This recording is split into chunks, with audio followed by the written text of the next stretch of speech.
السلام عليكم ورحمة الله تعالى وبركاته، ازي حضراتكم جميعا؟ يا رب تكونوا بخير يا رب. الأسبوع الثالث من الدوري المصري انتهى، ويمكن معلش أنا بعتذر إني ما عملتش حلقة يعني مفصلة عن ماتش الأهلي وفاركو، بس يعني انشغلت في الفترة اللي فاتت شوية، وفكرت إن احنا نعمل حلقة كده نتكلم فيها عموما عن الثلاث أسابيع مع بعض. وفكرة مبدئيا ان الدوري المصري ما شاء الله احنا لعبنا 3 اسابيع في الوقت اللي اسبانيا وانجلترا لاعبين فيه اسبوع واحد، اللي هو اللي يحصلنا بقى يعني. احنا قبل كده كنا بنبدأ وهم لاعبين بقى ايه نص موسم مثلا. احنا دلوقتي بنقول لهم يا جماعة يا جماعة، عدم النظام اللي انتوا فيه ده، احنا قربنا نخلص الدوري وانتوا لسه بادئين، يعني في ايه؟ بس يعني بدأنا احنا الدوري المصري 3 أسابيع. لسه طبعا الفرق النقاط قريب ما بين الفرق وبعض. الأهلي ما لعبش في الجولة الثالثة. الزمالك والمصري عندهم 7 نقاط، بيراميدز عنده 5 نقاط ليس ببعيد، الأهلي 4، لما يلعب الماتش هيبقى نشوف إن شاء الله برضو 7. بس هي الفكرة إنه في بعض الملامح كده البسيطة اللي حبيت أتكلم فيها مع حضراتكم. احنا برضو هنفصل ماتش، يعني احنا فصلنا الماتش الاهلي ومودرن في مره في فيديو لوحده.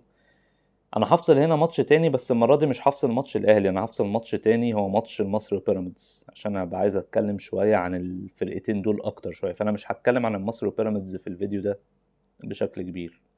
هنتكلم يمكن عن باقي الفرق وباقي الماتشات. خلينا ندخل على طول في الاهلي. الاهلي بيفوز على فاركو في مباراه اكثر اقناعا من المباراه الاولى 4-1، مباراه خلصت تقريبا من الشوط الاول بهدفين. والحقيقة ان طبعا التشكيل بتاع الاهلي كان افضل من المباراة الاولى، في فكرة ان قفشة ما لعبش ولعب زيزو في نص الملعب. يمكن انا كان توقعي ان يلعب تريزيجيه وزيزو يمين وبن شرقي شمال، بس هو لعب زيزو في النص، تريزيجيه يمين وبن شرقي شمال. ما فرقتش كتير واجد يعني، برضو كانت نافعة جدا بصراحة للاهلي. الفكرة كلها ان اللعيبة اللي في النص بقت اكثر سرعة، والاهم بقى ان ديانج اشترك، ومع اشتراك ديانج اشترك اللاعب اللي بيعرف بقى يحميك في الهجمات المرتدة، اللاعب اللي حتى برضه لمساته، يعني في كورة اظن الهدف اللي اتلغى كان زيزو برضه بيستلم في نص الملعب. وانا دايما بشوف ان زيزو لما بيستلم في نص الملعب، او زيزو بيستلم على الطرف لو بيلعب وينج يمين ويدخل لجوه، والله لو في حد بيتحرك له في ظهر المدافعين ويبصيله ماشي، بس لو ما فيش يظهر له حد كاوبشن 1 2. ففي كرة زيزو في وسط الملعب وديانج واقف مدي ظهره، يعني ديانج في نص الملعب مدي ظهره لجون فاركو. زيزو لعب الكرة لديانج، ديانج لعبها التو من لمسة واحدة لزيزو، نقله من اليمين للشمال، وبعد كده زيزو كمل وبصل الكرة دي. اظن ده الجون اللي اتلغى.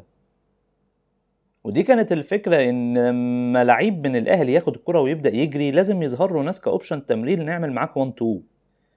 مش هتقعد تجري انت كل ده لوحدك.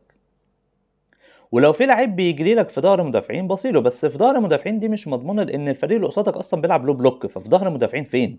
ما فيش في ظهر المدافعين. في ظهر المدافعين دي عاده لما بيبقى الدفاع متقدم شويه، وده ما بيحصلش ما حصلش كتير في الماتشين الاولانيين يعني.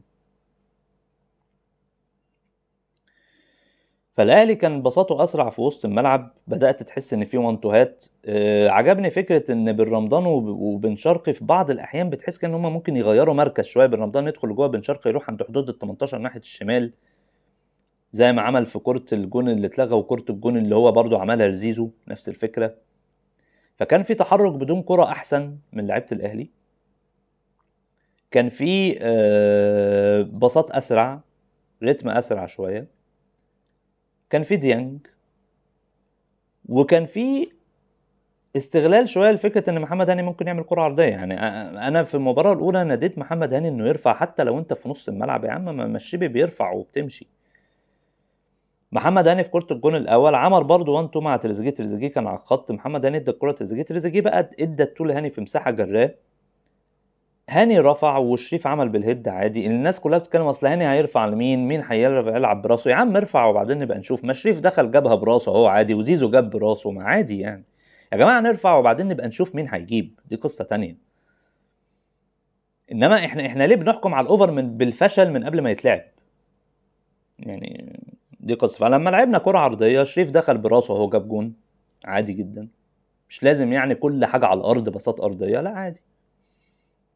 ومحمد هاني، هو محمد هاني من نوعيه الباك اليمين اللي ما يحبش الوينج يدخل لجوه ويسيب له خط وتحطني بقى في واحد ضد واحد مع لعيب وبتاع، لا لعبني وصلني، معلش اتعب معايا شويه ووصلني. بس عموما هي مباراه جيده لمحمد هاني، بس المباراه الجيده لمحمد هاني دي مش مباراه يعني 10 من 10 يعني. فمباراه تكتيكيا كانت كويسه. بيجي حد يتكلم خطأ مصطفى شوبير، الدفاع بتاع الاهلي مش كويس، ودي النقطه بقى. خطأ مصطفى شوبير لا هنصبر عليه، هنصبر عليه، وانا مش هصبر على مصطفى شوبير لان شوبير احسن من الشناوي مثلا. ده اول حاجه طبعا، احنا بنعزي الشناوي في وفاه والده، ربنا يغفر ليه ويرحمه ويسكنه فسيح جناته يا رب، ويصبر الشناوي ويصبر الاهل جميعا. الشناوي حارس كبير وتاريخ وكابتن وحارس تاريخي للاهلي وكل الكلام ده، مع احنا مش مختلفين عليه، بس احنا بننظر للمستقبل. الشناوي كان بيغلط مؤخرا واحنا بنغفر له علشان ماضيه، احنا شوبير هيغلط ونغفر له عشان مستقبله مش عشان ماضيه، عشان احنا عارفين ان ده الحارس المستقبلي للاهلي. اللي عمله شوبير، اللي بيعمله شوبير دلوقتي ده طبيعي، ان انت بقالك سنه انت بتلعب عدد ماتشات قليل قوي، فانت بدات تشترك فبتغلط، ده طبيعي. اللي مش طبيعي هو اللي كان بيعمله شوبير سابقا، ان يجي من الدار للنار، يقف في نهائي دوري ابطال او يقف في افريقيا فيبقى كويس، ده مش طبيعي. الطبيعي ان انت من الدار للنار بتغلط، انت لما بتيجي من الدار للنار كده بتغلط، ده الطبيعي. فاللي فيه شوبير دلوقتي ده طبيعي. فاستمرار شوبير انا شايف ان هو الحاجه الانسب ان هو يستمر كحارس مرمى للنادي الاهلي في الفتره الجايه. بالنسبه للدفاع بقى، طريقه ريبيرو هي طريقه فيها ريسك. يعني هو ريبيرو بيرسك في حاجات كتير قوي، بيرسك بانه انت دايما دفاعك متقدم جدا، ودايما لما بتدافع الدفاع بيبقى متقدم جدا كده، انت ما بتعتمدش على ان المدافعين بتوعك صراع وهيجروا يجيبوا الكرة، انت بتعتمد ان الكرة لما تتقطع انت هتجيبها في مكانها. كرة اتقطعت على حدود 18 الخصم، في واحد هيضغط هيروح يجيب الكرة على طول، مش هستناك تلعب كورة واستنى بقى ياسين مرعي ولا اشرف دالي يدخل في سباق سرعة مع مهاجم عشان يروح يجيبها. هتقول لي ما هو ده اللي بيحصل، اقول لك ما هو لسه لعيبه الاهلي التعود على طريقه ريبيرو مش بس تعود هجومي، لا كمان تعود دفاعي. كنت بشوفها في ماتش ريال مدريد واوساسونا، لما شفت ماتش ريال مدريد واوساسونا في افتتاحيه الليجا كذا مره ريال مدريد الكره بتتقطع بيجيبها على طول. هي دي الفكره، وده الاستحواذ مقسم لحاجتين، مش بس ان انت بتقعد تباصي كتير، لا انت ما بتخليش الكره في رجل الخصم كتير. انا مش هستنى لما انت تلعب كره في ظهر مدافعيني وتجري حد، لان في احيان كتير جدا دفاع الاهلي هو بيبقى متقدم جدا لدرجه ان اصلا انت في مسافه بينك وبين خط السنتر اصلا بتاع النص، اللي هو لو في مهاجم هنا ما هو مش اوفسايد، فهتتلعب له الكره ببساطه. فانا لازم اقطع الكره بسرعه قبل ما تلعبها للراجل ده وتجريه بقى، ده الراجل هينفرد بمصطفى شوبير من نص الملعب. فاللي عايز يوصل له ريبيرو في النهايه ان ابقى بقطع الكره في مكانها، وهو ده الدفاع. انا بدافع بطريقتين، بان الكره معايا، وان لما الكره بتتقطع بجيبها في مكانها على طول.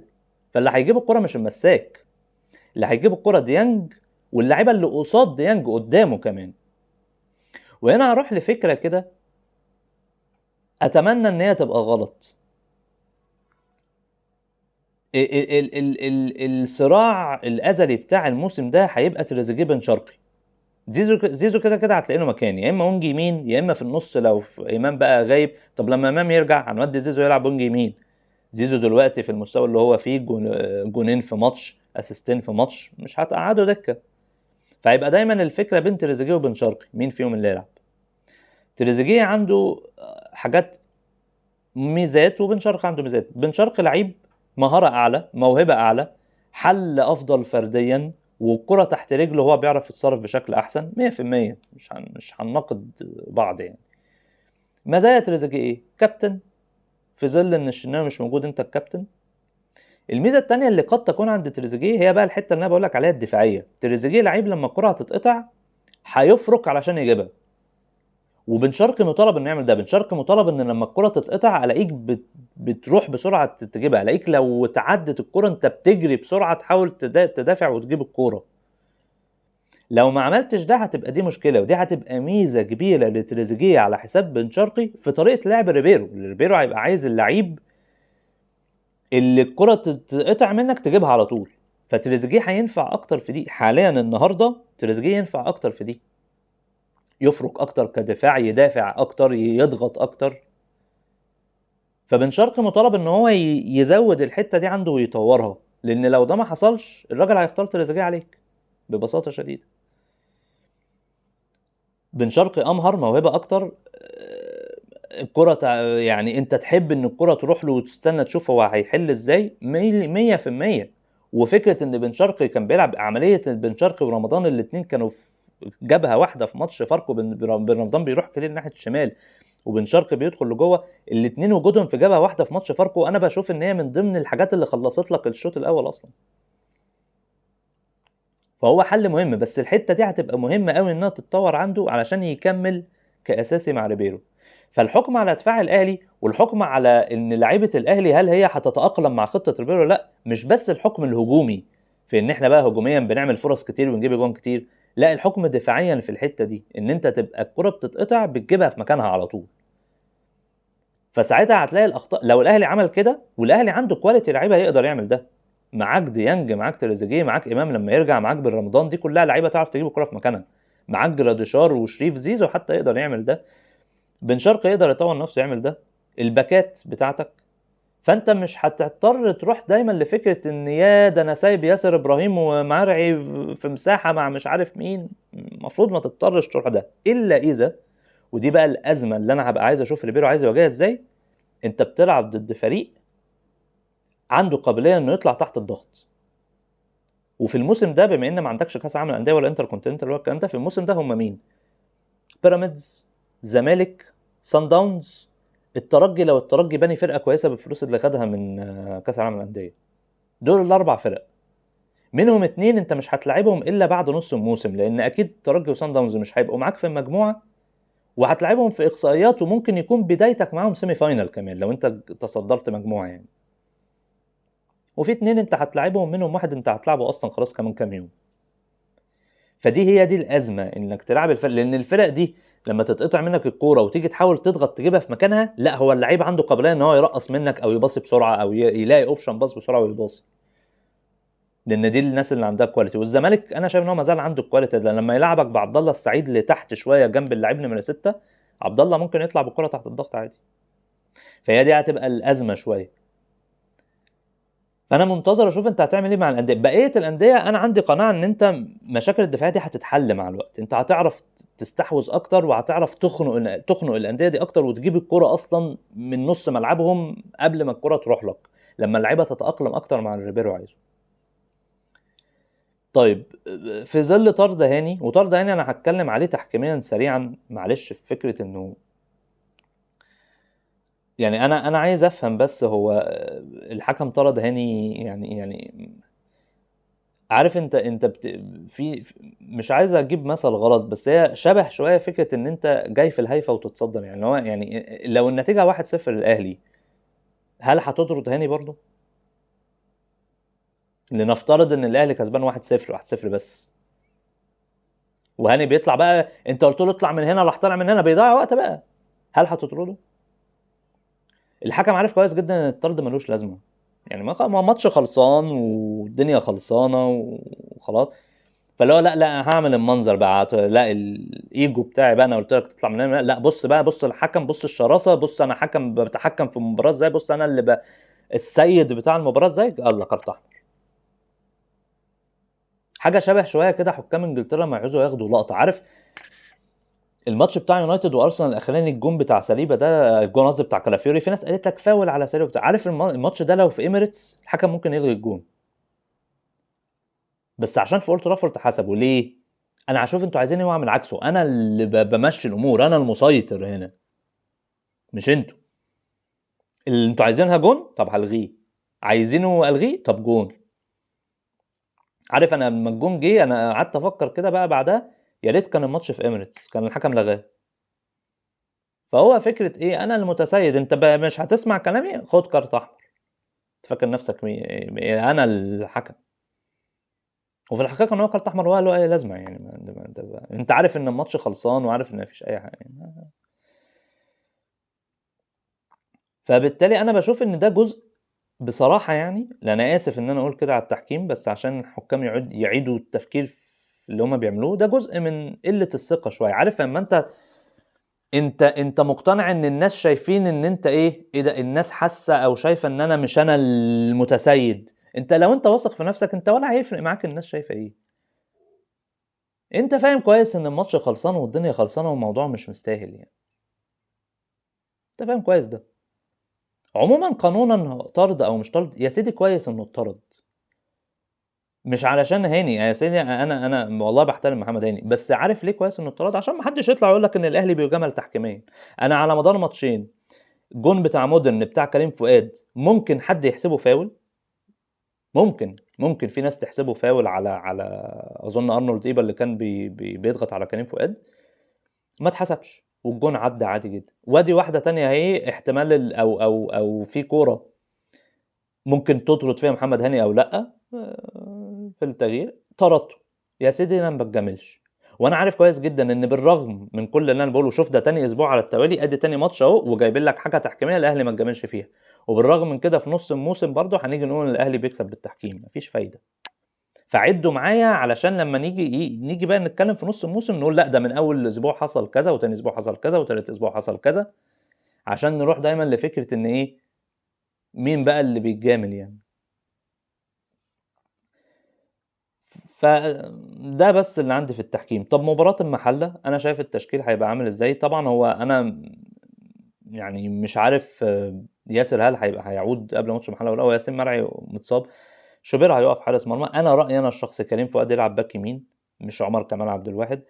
نبيل كوكا يلعب باك شمال بما ان شكري مش موجود. لو كان شكري موجود كان يلعب. انا عايز كريم فؤاد يلعب باك يمين بصراحة. لو كريم موجود وفت ما يلعب باك يمين.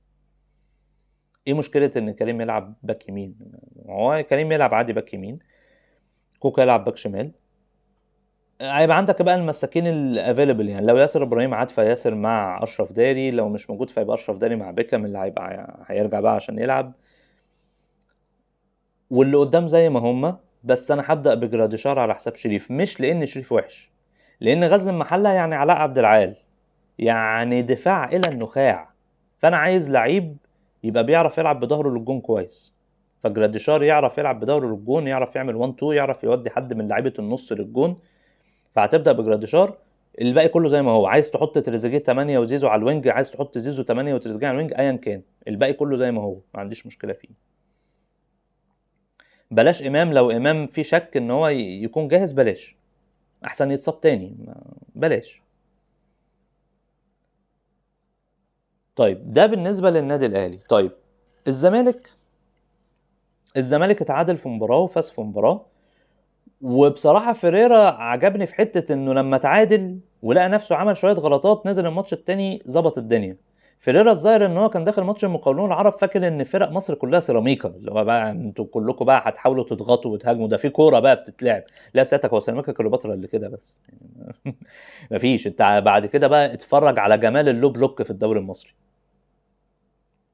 محمد مكي عمل في الماتش ده حاجه كويسه، ان هو بدا بعمر الوحش، لعيب انا كنت شفته في اول ماتش لما نزل في ماتش زد.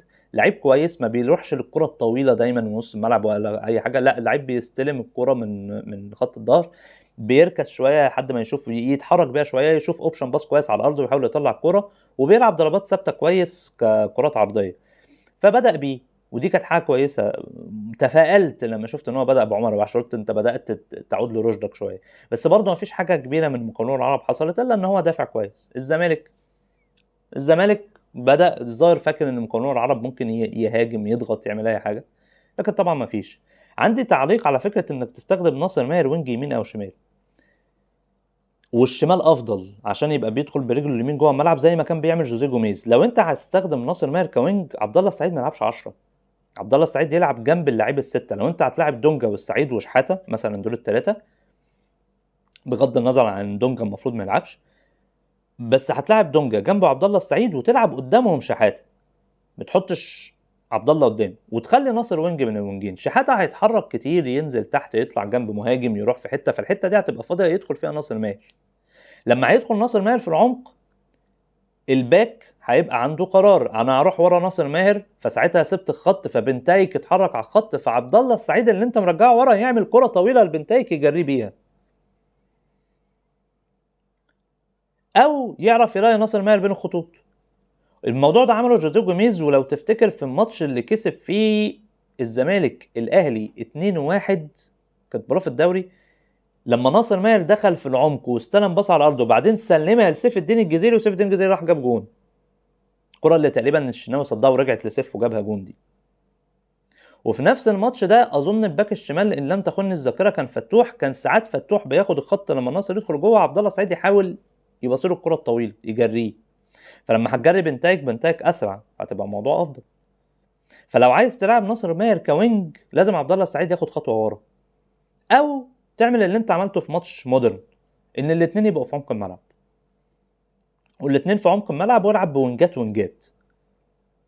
الفينا لعيب دخل قلوب جماهير الزمالك بسرعه، نزل ماتش مقاولون عمل كام لقطه فرديه كويسه، نزل ماتش مودرن جاب جون وعمل اسيست، فبدايه كويسه، بدايه كويسه جدا. شيكو بنزا عمل ماتش كويس. والحقيقه ان ماتش مقاولون العرب ما فيهوش كلام كتير، فخلينا ننط على ماتش مودرن بسرعه. ماتش مودرن انت بدات بضغط عالي، ضاغط، حاطط 2 لعيبه كويره في وسط الملعب، عبد الله السعيد بيلعب على الدايره جنب شحاته مش دونجا، ودي حاجه كويسه جدا. وعبد الله بين لك قيمته الفنيه العاليه بالجون الاول. عبد الله دخل التحم قطع الكوره، خلصها لنفسه بترقيصه كده، خلصها لنفسه، وراح عامل كره عرضيه وجسمه مش معدول 100%، ووصل بيها اخوان الفينا حلوه للجون، والفينا عمل الباقي. قيمه عبد الله السعيد ببساطه شديده. وده هيبقى سؤال لاي مدير رياضي يمسك الزمالك، انا هبدل عبد الله ازاي؟ ما هو عبد الله ده عاجلا ام اجلا مش هيكمل، فهيبقى عندك مشكله، احط مين بدل عبد الله؟ ده السؤال اللي اي مدير رياضي هيجي في الزمالك هيبقى مطالب، اول سؤال مطالب ان هو يجاوب عليه. فعبد الله السعيد بصراحه عمل مباراه كبيره جدا في الماتش بتاع مودرن. في بقى حاجه بعد الزمالك ما جاب الجون، وده باعتراف فيريرا نفسه في المؤتمر، احنا ما كناش كويسين في اخر 20 دقيقه من الشوط، وقالها حتى كابتن حازم امام في الاستوديو التحليلي.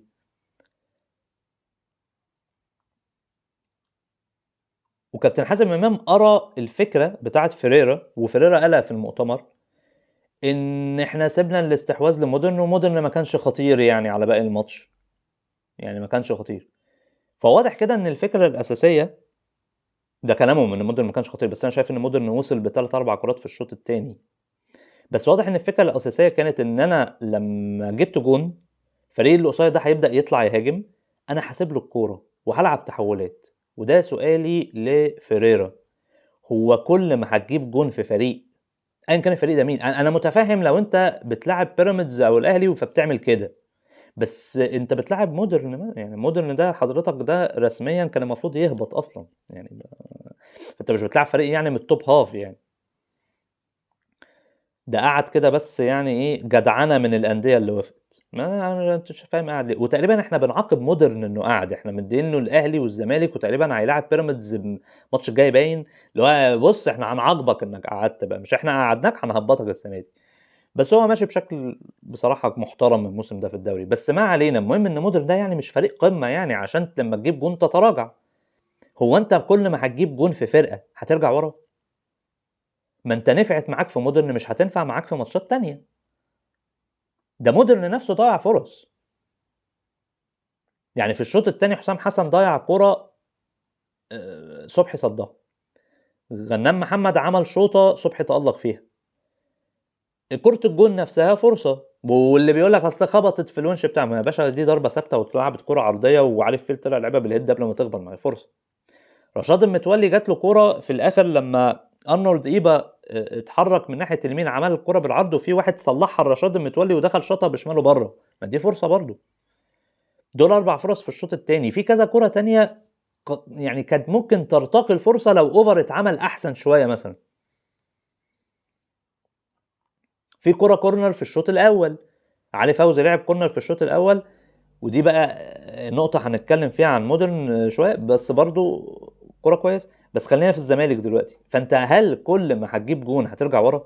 لان واضح ان دي كانت الفكره، كابتن حازم امام قراها، وانت نفسك قلت في المؤتمر احنا جبنا جون بعد كده عملنا كذا فرصه. ليه؟ لان بقى في مساحات في ظهر الخصم وهم ما عملوش فرص كتير، فانت بترمي ان الاستحواذ بتاعهم ما كانش له قيمه، وانا سبت لهم الاستحواذ وما كانش له قيمه قوي. فانت معترف بفكره ان انت قاصد انك ترجع ورا. ويمكن عشان كده نزلت ادم كايد، ما كانش كوبانزا بقى لعيب ممكن يرجع ورا اكتر او يبقى حل. انا مش عارف ادم كايد نزل ما كانش كوبانزا ليه. ما هوش كوبانزا، هل انت قلت له ارجع دافع وما رجعش؟ دي نقطه تانية، ولا بدني؟ هل هو بدنيا 60 حاجه و60 دقيقه خلاص شطب فانت خرجته؟ لان شيكوبانزا كان بيلعب كويس، والفينا مش من نوعيه الوينجات اللي هترجع تدافع، فانت معتمد ان الوينج التاني ده هيرجع يدافع. طب هل شيكوبانزا انت قلت له ارجع دافع وما رجعش، فانت طلعته ودخلت ادم عشان ادم كايد ممكن يرد ورا مثلا؟ لان ادم كايد في الواحد ضد واحد ضعيف جدا، ما كذا مره ما عداش. شيكوبانزا ممكن يعدي.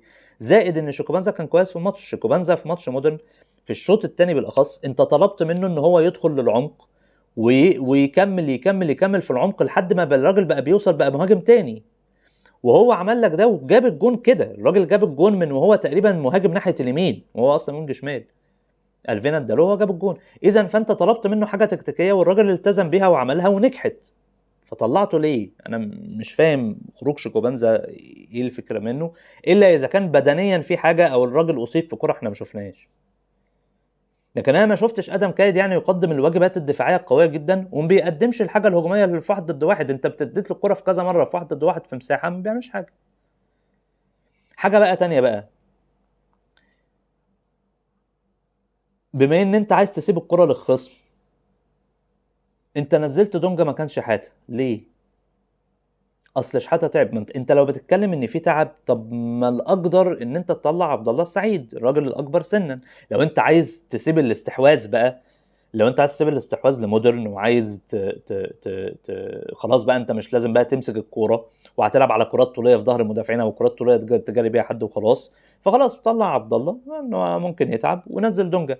ولو عبد الله ما تعبش وشحاته تعب فدي مشكله كبيره جدا.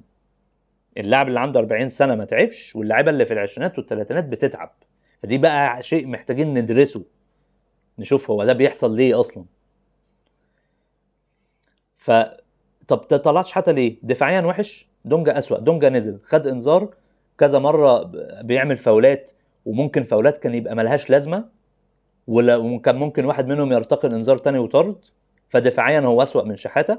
هجوميا بيعمل ميس باس، فانا مش شايف يعني. وانت هتلقط لي انه مره باصه كره لادم كانت حلوه، باصه واحده وكانت تقريبا في الدقيقه حاجه و90 يعني، اللي هو احنا اصلا بنلم شنطنا وماشيين خلاص. عارف لما انت بتلم شنطك وماشي وفي واحد ما كانش بيعمل اي حاجه بقى معاك يطلع بقى يقول لك يلا بقى هنعمل ايه وبتاع، ساعتك احنا ماشيين خلاص. ففي الدقيقه حاجه و90 باصه كده على الارض لادم كانت حلوه، مثلا ده اللي عمله. غير كده مس باص ما فيش باصات. فانت طلعتش حتى ليه؟ ارهاق؟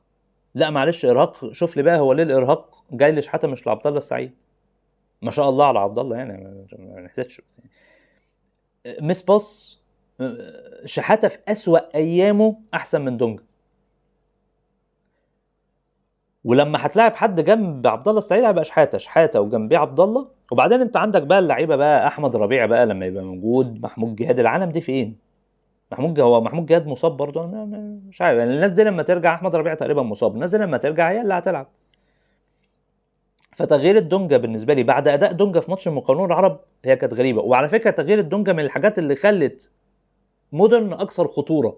ايه رايك ان بعد دونجا ما نزل، المفروض ان دونجا بقى حتته كلاعب 6 قدام ال 18، غنام محمد شاط من قدام ال 18، رشاد المتولي شاط من قدام ال 18، مش انت سيادتك نازل عشان تامن؟ واتظبط شكلك شويه لما نزل صلاح مصدق في النص. وصلاح مصدق نزل لان خلاص ناصر ماهر شطب وانت بتدور على اقرب واحد بره عنده لياقه ويقدر ينزل يجري، فرحت جايب صلاح مصدق تعال انزل في النص. وصلاح مصدق بقى بيلعب جنب دونجا واجري بقى شويه انت لسه نازل، فممكن ياخد الكره يزيد لك بيها فيحط الكره في نص ملعب مودرن، فده يساعدك دفاعيا، يساعدك شويه في الدفاع في نص الملعب لان دونجا كان بيعك. فبالتالي خلاص يعني لما نزل صلاح مصدق خلاص انت بدات تظبط الحته الدفاعيه في نص الملعب شويه. طب ما نزلتش صلاح من الاول ليه لو انت كان في ده فكرك؟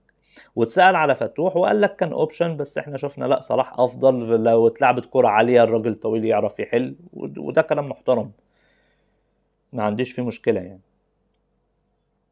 فتوح هيجي وقته كده كده، لان بنتايك مش هيعرف يكمل لوحده على طول في الشمال، وبنتايك كل شويه بيقع. انا مش عارف، انا حاسس ان بنتايك بيلعب وهو متصاب، يعني بنتايك تقريبا بيقع كتير، مش تضييع وقت، هو ممكن يكون مصاب بالفعل، الله اعلم يعني. ففتوح هيجي وقته كده كده كباك شمال عاجلا ام اجلا. اهم حاجه ان هو يستفيد بالوقت ده لما يجيله، دي اهم حاجه.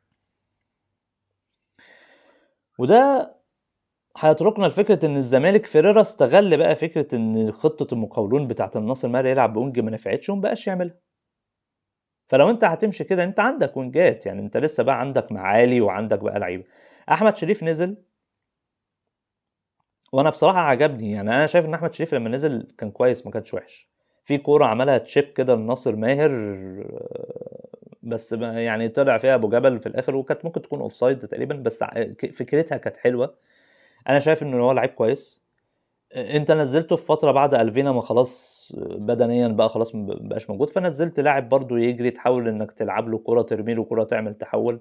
انا شايف ان هو كان كويس، شايف ان هو لعيب مبشر، ولما نزل عمل برضو شغل هجومي كويس مع الزمالك، فبالتالي يعني لعيب بيدي امارات كويسه. عدي الدباغ هو تقريبا خلاص، هو ثبت نفسه انه المهاجم الاساسي للزمالك، لان ناصر منسي لما بينزل ما بيقدمش حاجه، وسيف الدين الجزيري لما نزل في ماتش سيراميكا ما قدمش حاجه. فعدي بنسبه كبيره هو هيثبت نفسه كمهاجم الاساسي لنادي الزمالك. بس ده بالنسبه للزمالك في مباراه. حاجه بقى على مودرن، لان مودرن لما تلاقي ضربه ثابته بيجي منها جون في اول ماتش، وضربه ثابته بيجي منها جون في تاني ماتش، وضربه ثابته بيجي منها جون في تالت ماتش، بص على المدير الفني، بص على الناس اللي بتشتغل من بره بقى.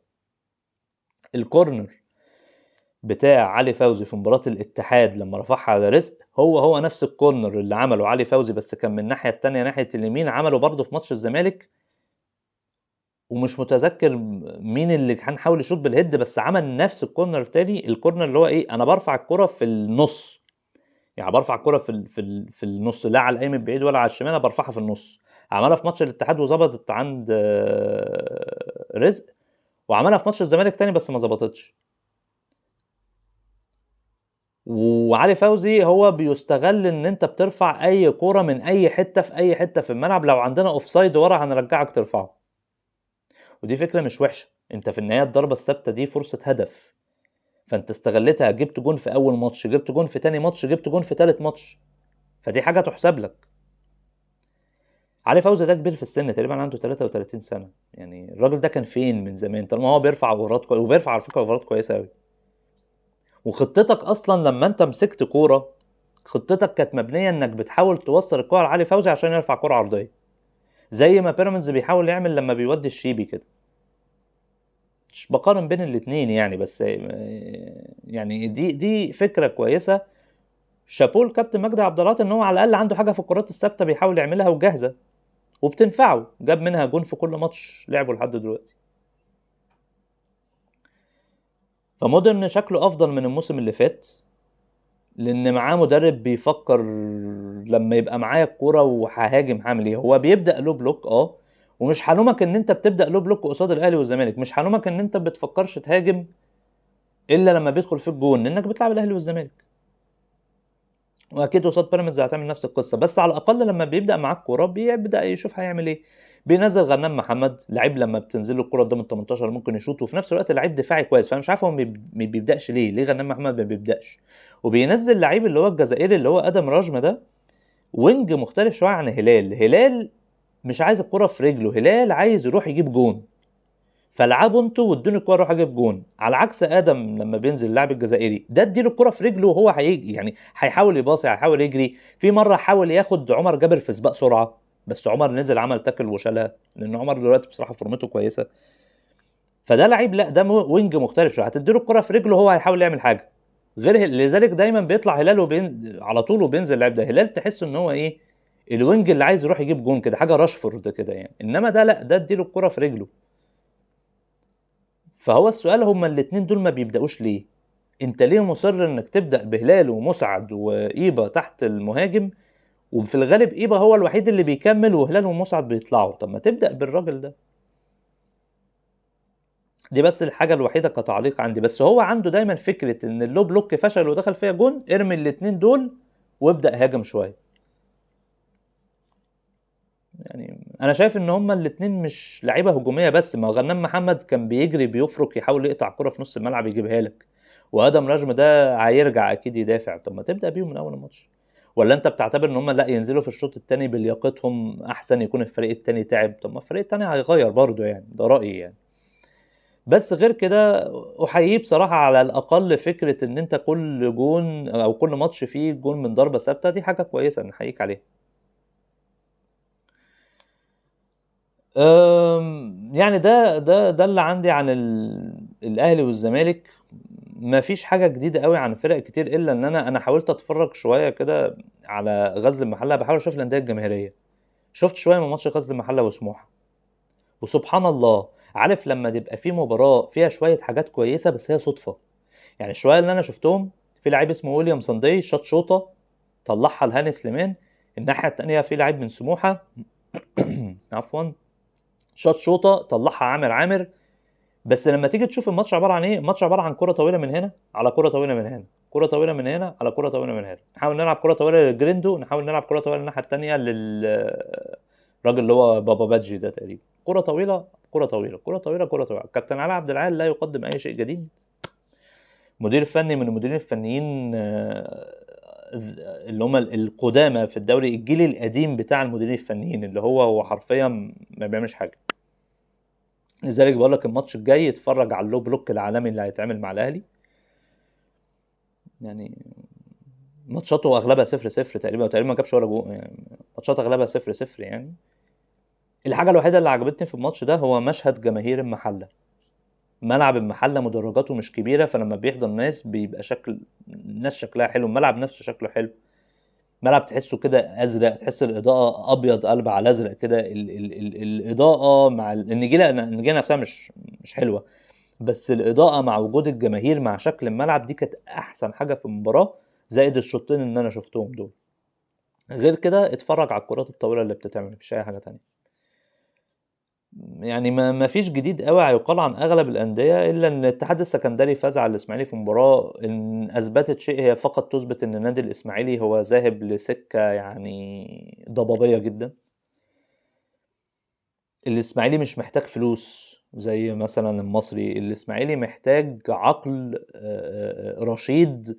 لما تجيله فلوس يعرف يعمل ايه. لان انت لما انت في فتره كده الاسماعيلي تعاقد مع باسم مرسي وصالح جمعة واحمد الشيخ تقريبا في موسم واحد، اللي هو انت لميت 3 لعيبه عقليات ما شاء الله. اللي هو بص انا انا جاي اعمل معجزه. فانت مش محتاج فلوس. ما انا خايف اديك فلوس تروح تجيب لي باسم مرسي وصالح جمعه. فانت القصه مش قصه فلوس على قد ما هي قصه انت هتصرف فلوس ازاي. الاسماعيلي بعد عن الدي ان ايه بتاعه، ان هو بيروح يجيب مواهب صغيره ويبدا يشتغل عليها. انت بتجيب المواهب اللي الاهلي والزمالك ما يعرفوهاش وتبدا تشتغل عليها والكلام ده. لا، انت عايز تجيب لعيبه جاهزه، فما عرفتش تعمل ده. فدلوقتي عندك لعيبه صغيره هتحتاج تفلتر، هتحتاج مع الوقت في الموسم ده تفلتر تشوف مين من اللعيبه الصغيره اللي عندك دي يقدر يكمل ومين مش هيكمل. بس للاسف على ما يحصل ده النتائج مش هتبقى كويسه. فالاسماعيلي ماشي في سكه ضبابيه. الاتحاد عنده مشاكل دفاعيه كبيره جدا. الاتحاد يمكن هجوميا مش وحش، كابتن احمد سامي بيحاول يعمل حاجه في الركنيات، بيحاول يعمل شغل شويه في الهجوم معتمدا على الكام لعيب الافريقي اللي قدام. هجوميا الاتحاد مش وحش، بس دفاعيا الاتحاد قليل جدا، وده اللي ادى ان هو خسر اول ماتشين. فالاتحاد برضو ما اظنش ان هو هيذهب بعيدا، قد يبقى. بس السؤال هو كابتن احمد سامي ذات نفسه هيبقى لحد امتى، لان النتائج مش هتبقى احسن حاجه، وهو مدرب بيحاول يلعب كره هجوميه، فده بيجي على حساب الدفاع، وما عندكش عناصر دفاعيه كويسه عشان تعرف تقفل وما يجيش فيك جوان. وجنش تقريبا في ماتش مودرن، عارف جنش اللي هو ايه، هلال جاب جون من بيلن ساعتها جنش قال لك يا عم انا حارس بلينات وما يجيليش بلينات، فاعمل ايه؟ اعمل انا بيلن عشان احاول اصد. وعمال بقى مبسوط ان بيلن جه، بتحس كده وعمال يتحرك على الجون عشان يصد وبتاع. في الاخر الهلال جابها عادي جدا يعني. فالاتحاد عنده مشاكل دفاعيه محتاج ان هو يعالجها. واخشى ان العلاج بتاعها هيكون هو رحيل كابتن احمد سامي وقدوم مدرب للاسف الشديد من نوعيه كابتن علاء عبد العال بقى كده يدافع اكتر شويه، فنبدا ساعتها نقول لك يا شوف الاتحاد بيلعب كوره حلوه. هو حقيقه لا، هو الاتحاد دلوقتي بيلعب كوره احلى، بس هو نظرا لعدم تظبيط الدفاع فهو مش قادر يحقق النتائج. يعني دي ملامح بس كده عن الثلاث جولات حاليا بعض الفرق. هنتكلم ان شاء الله عن المصري وبيراميدز في فيديو برضو اخر. شكرا جزيلا لحضراتكم.